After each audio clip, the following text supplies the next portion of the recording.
Tense আমরা শিখেছি বা পড়েছি, তবে টেন্স আজকে আমি শিখাবো না, আমি মনে রাখার কিছু টিপস বলে দেব। যখন আমরা টেন্স পড়বো, টেন্সের বাংলা অর্থ কাল। আমরা বাংলায় বর্তমান কাল, অতীত কাল, ভবিষ্যৎ কাল বলে থাকি। ইংরেজিতে প্রেজেন্ট টেন্স, পাস্ট টেন্স এবং ফিউচার টেন্স, এগুলো সবাই জানে।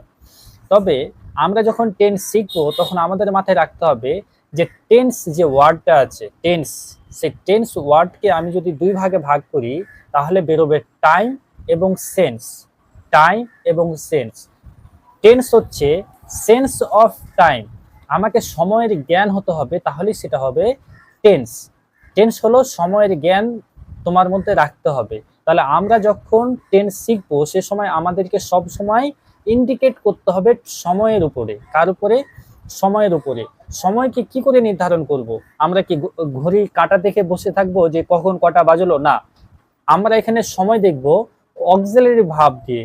কিছু হেল্পিং ভার্ব আছে, সেই হেল্পিং ভার্বগুলো আমাদেরকে হেল্প করে সময়টাকে বুঝতে।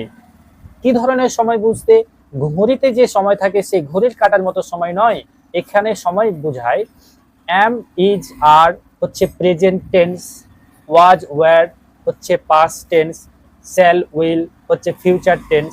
এর পাশাপাশি আরো কিছু অক্সিলারি আছে যেগুলো প্রেজেন্ট, পাস্ট এবং ফিউচার টেন্সের ব্যবহার করা হয়, এবং সেই অক্সিলারি গুলো, সেই হেল্পিং ভার্ব গুলো আমাদেরকে হেল্প করে টাইমটাকে বুঝতে, টাইমের জ্ঞানটাকে বুঝতে। Sense of time is a tense.